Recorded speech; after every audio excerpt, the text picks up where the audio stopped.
Good evening. This evening we're going to be in a few places in the Old Testament. We will end up in 1 Kings, but we're going to look first in Exodus chapter 13, if you want to open up there. And tonight we are continuing on in a series of lessons that we've been doing about Theophanies, which is not a person's name, although I think it actually can be a name, and historically has been. But in this case we're talking about the somewhat physical appearances that God makes to humanity. But in the cases tonight, that's not quite so much the case, and yet God will be present each time.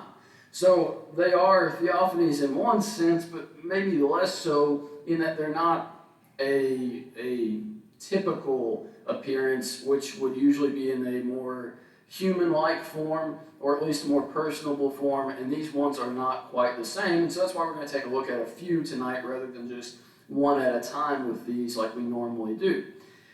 So God doesn't always appear just in human form, but sometimes he'll appear in the form of nature. And so that's what we're going to see as we look tonight. Now, God is present in nature, right? We can see God through nature, that is. We kind of get that idea in Romans chapter 1, verse 20. We also get that idea strongly in Psalm 19 and verse 1, where it says that the heavens declare his glory and the firmament shows his handiwork. So we're familiar with this idea that God is in nature. And so if you look around and, for instance, we're coming into the season of autumn and the leaves are already changing. They haven't quite peaked in the colors that they'll change into, but you can already see it, and you can appreciate God's creativity, his artistry, and his control of time and the procession of time just through this one time of year. But at all times of years, there are things worth appreciating, and we see that in general in nature. But these are not a general appearance of God in nature. These things that we're going to look at are very much specific, and each time it says that God is in whatever this event or phenomenon is, and that's what we're going to take a look at tonight. But certainly as the creator of nature, he's also allowed to embody any part of nature that he wishes to do. The other part that we'll talk about just before we get into our examples is that God here is choosing, like we're saying, a not human-esque form. He's not going to look like a person, which a lot of times when he appears to man, that's exactly what he does. Or sometimes even in visions, people will see him as somewhat human-like, and in reality, we know that he's spirit. He doesn't take on that kind of form.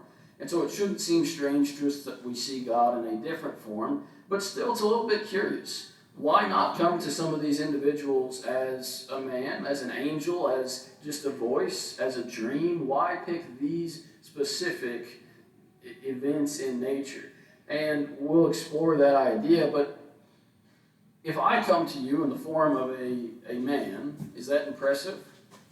Not really, because I don't have any other options, right? How many options does God have in the way that he could appear to you?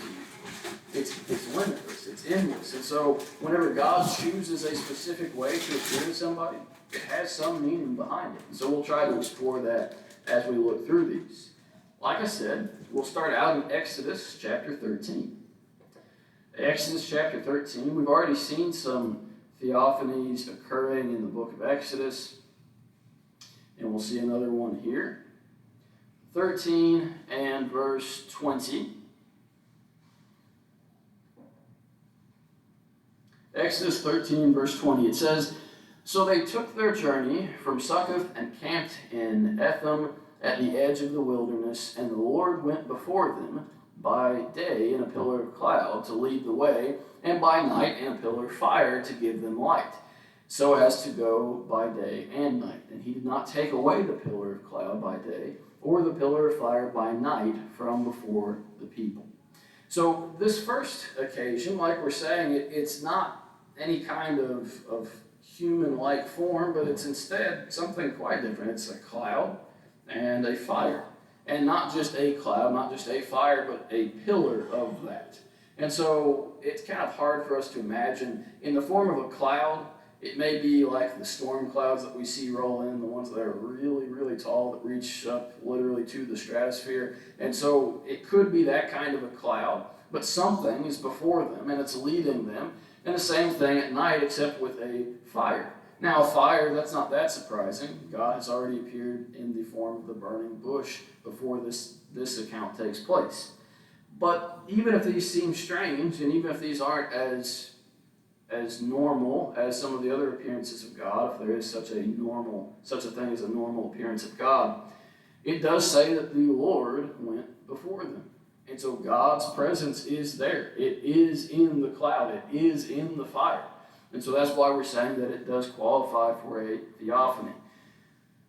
But with all of these, the question comes up, why this? Of all the options, like we said, which are limitless, why choose this particular option? It could have been that God instead chose to embody a sort of north star, kind of like we see with the wise men later on in leading the way to Christ. Or it could be, much more simply, that God said, hey, Moses, go over this way.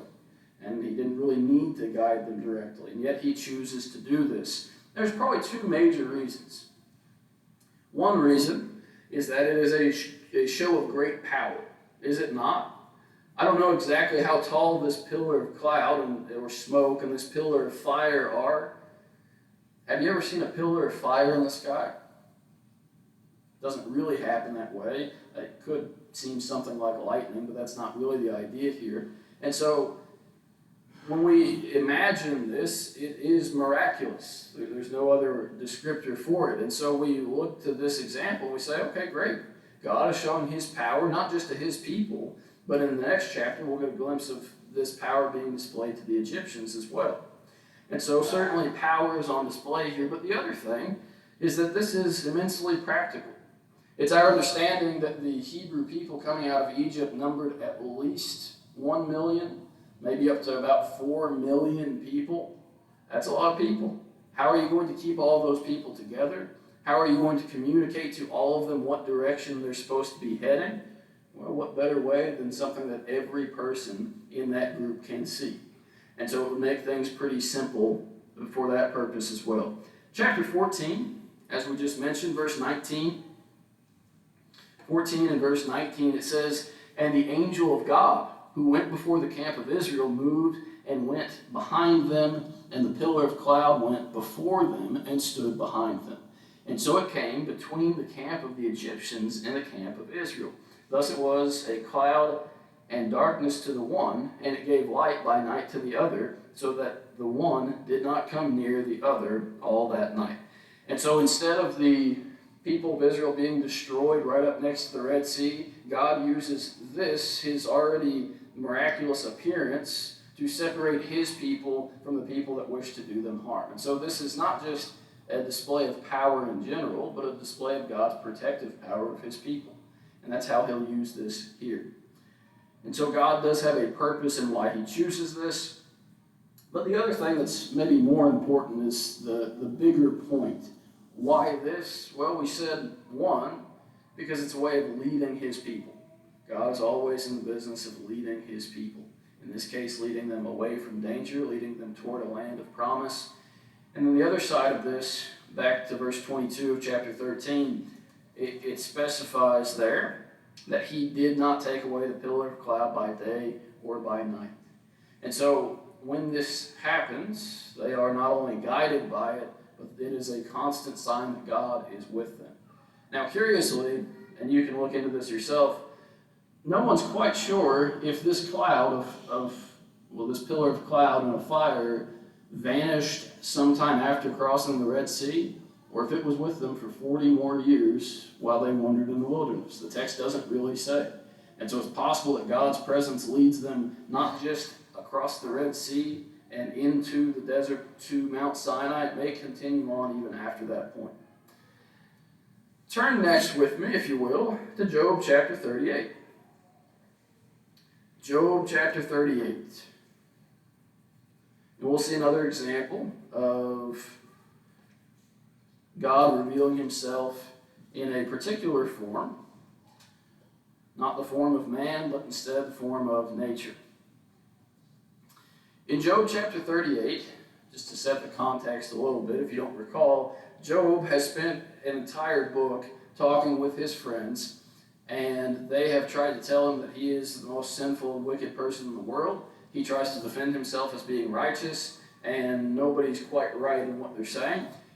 And at the very end of all of this, God appears to Job. And so starting at the first verse there, it says, "And the Lord answered Job out of the whirlwind and said, Who is this who darkens counsel by words without knowledge? Now prepare yourself like a man, and I will question you, and you shall answer me." God kind of turns the tables on Job to say, okay, you're asking all the questions. Let me ask a few questions, ones that you cannot answer, to emphasize that I am, in fact, the creator, the sustainer, all of these things. But what we want to focus on, of course, is that the Lord answers him from a particular place. It says, out of the whirlwind. Now, there's nothing in this context that sets this up to give us a full understanding of what's meant here, except that God chose to appear in the form of a whirlwind or a storm that has suddenly come up. Now, why would God do this time? Well, certainly it is another display of power. God is not just answering somebody a little question that they've asked of him, but he is demanding an answer of someone who's demanded an answer of him. And so God responds with this overwhelming show of his sovereignty, of his authority over even nature itself, and then will demand these answers from Job. It's sort of almost a shock and awe tactic when we look at it, tied in with verses 4 and 5 here, just to show the level to which God is questioning him. He says, "Where were you when I laid the foundations of the earth? Tell me, if you have understanding. Who determined its measurements? Surely you know. Or who stretched the line upon it?" And so God is going to start into these questions of, what was it like when the earth was created? Job, can you answer that? What if he asked that of me? What if he asked that of you? Do you know how the seas were put in their boundaries? No. And every time God asks one of these questions, the answer is no. But how much worse for Job, and how much smaller does Job feel as a result when God speaks out of the whirlwind to do this, from the storm to do this? Okay, let's go back to 1 Kings chapter 19. And that'll be the last example that we look at. In 1 Kings chapter 19 and verse 11, it's where we started from. Again, to set a little bit of context here, the prophet Elijah has been a faithful servant of God for his whole life now. He's been a prophet for many years. And all of a sudden, he finds himself on the run from the king and queen of Israel. And so when this happens, he has fled out into the wilderness, into the middle of nowhere. It's actually thought that he ends up back at Sinai, where the Ten Commandments were given to Moses. Some people go so far as to say that the cleft of the rock that Moses was hidden in is the same cave that we find Elijah in here. That may just be speculation, but it's possible. And so he kind of goes back to where it all started. And then we find him here having this conversation with God. And he's told to stand on the mountain before the Lord, and that the Lord will pass before him. And so, kind of similar to what we see with Moses, right? He's hidden in the rock, and God's going to pass by. Except what God does is he shows these great displays of power, kind of like we're used to seeing in the last two examples. He appears first in a wind or a whirlwind, very much the same way as he just appeared to Job. Okay? But it says that God is not in that. His presence is not in the whirlwind. So we've yet to see the theophany. It hasn't happened yet. He also appears in the form of an earthquake. And that's not beyond God either. Remember back to the rebellion of the sons of Korah, and we see this same thing take place, that God uses an earthquake to show his punishment or his judgment in that case. And it says after the earthquake, there's a fire. We just saw a pillar of fire being used to show the very presence of God. Again, we see it with the burning bush as well. God is not beyond using fire as a method of showing his presence, but his presence is not in the fire either. And so where is his presence? After the fire, verse 12, a still small voice. A gentle whisper is another way that it gets translated, maybe a easier way for us to understand it. God whispers to Elijah. He's not in the whirlwind. He's not in the earthquake. He's not in the fire. Not this time. Instead, he comes to him and he whispers to him. I kind of wonder, it doesn't make any difference, but I kind of wonder if the voice was speaking the whole time, if that whisper was happening the whole time during the wind, during the earthquake, during the fire. Those things were a distraction. And then all of a sudden those things go away and Elijah can finally hear what's been going on the whole time.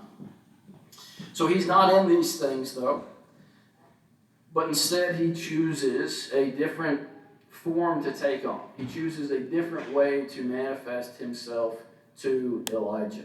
And so the question would be, well, why? Why choose that? When he could choose one of these more impressive displays as he's already shown in some of these other examples. Well, let's go ahead and move into applying this as a whole, and we'll come back and answer that question of why. In all of these cases, and in every case, this is the same God. It's not that God has changed just because his appearance has changed. It's kind of it almost flies in the face of a lot of world religions that have multiple gods with multiple appearances. This is one God that can appear however he wants to. He doesn't need to take on these different forms and stay in them because he can be whatever he wants to be. But God has revealed himself in dozens of different ways to humanity in a very direct way. He is still the same, but he has a reason for these different appearances. In the first case that we looked at, it is a commanding sign that God is going to bring his people out of the land of Egypt. He will do it. He has the power to do it. He has the willingness to do it. He will take care of his people. He shows that. He shows that he'll lead them up by a strong hand, the phrase that gets used a lot in that context. The second time, he also shows a bit of greatness, a bit of power and sovereignty over humanity, which is what's needed in response to what Job has been questioning for this entire book that we've read through. And so Job and his friends have no doubt now who is in charge. They have no doubt who has all the answers and that it is not them. It's a reminder and a powerful one of who really does have control. And then we get this other situation, this delicate, calm, soft voice that speaks to Elijah. And so what's the difference? Well, God could have chosen just the same. He could have chosen to appear in the wind, in the earthquake, in the fire. But he doesn't do that. And so instead, God chooses this voice. Well, Elijah is on the run for his life. He believes in verse 14 there, he says, your covenant, they've forsaken your covenant, they've torn down your altars, they've killed your prophets, and they have by the hundreds. And I alone am left, and they seek my life. Is that the voice of someone who is ready and willing to do anything that God requires of them? Or is it the voice of someone who's terrified to take one more step in the direction that God wants them? Would it have benefited Elijah tremendously to have a great display of power and force and a reminder that God is purely sovereign, that you don't question him? Would that do any good for Elijah in that situation? Or does Elijah need a little bit of reassurance to say, you're not the only one that's left, as God will tell him in the remainder of this story. There are others who still serve me, and you will be my servant for a little bit longer to take care of those who do still serve me and to take care of, to show judgment toward those who do not serve me. So the still small voice has a purpose. It's for a soul that's in great distress, not a soul that's questioning God, not a warning against the enemies of the Israelites, but someone who's in a place of need. And so for us, maybe a question we could ask on an individual basis, if God came to you in some kind of manifestation of nature, if he appeared to you, what form do you think he would want to take? And I don't really know what that would be for you, but in your life, this changes from time to time, but is it you need a strong reminder that God is the one that's in control and not you? Maybe. Is this a time right now in your life when you need the reminder that God is there, that God will see you through, that God can take care of any situation, no matter how bad the odds seem? Do you need the stern warning from God? Do you need the wake-up call from God? Or do you need the reminder and the reassurance of His love? I don't know. But that's one of the reasons that when you hear preaching, it's different every time. You don't preach the same message again and again and again, but sometimes it's a little harsh. Sometimes it's a little gentle. Because it depends on the situation that you're in as to how you need to hear God at that time. Sometimes we need the warning, sometimes we need the love. One other encouragement as a more practical bit of guidance from this lesson, all these things happen as a result of God showing Himself, not in the comfort of your own home in front of your television. They happen when these people are out in nature. There is a definite benefit, especially to those who believe in God, to be in His creation. Just said at the beginning of this lesson that we're coming into a season when everything is made beautiful. There's a quote that I read the other day from a philosopher, but the quote said that fall is a second spring when every leaf becomes a flower. It's kind of a good concept of how we view the beauty of fall. And that beauty is not just the beauty of this world, it's the beauty of God's creation and the beauty of Him taking care of that creation one more year, one more time around. So seeing God in nature, whether that be in a national park or whether that be on your back porch, why not? Why not spend more time with what He's created rather than what man has created artificially that gets between me and the God that created the world itself? To our benefit, though, God speaks even more plainly than that today, not just through nature on occasion, not just through a voice that comes from a whirlwind, but God has already spoken. And He's recorded what He has wanted for us to know in one book that's small enough for us to carry around, or on our phone or wherever we have it. And God has a very specific message for each person.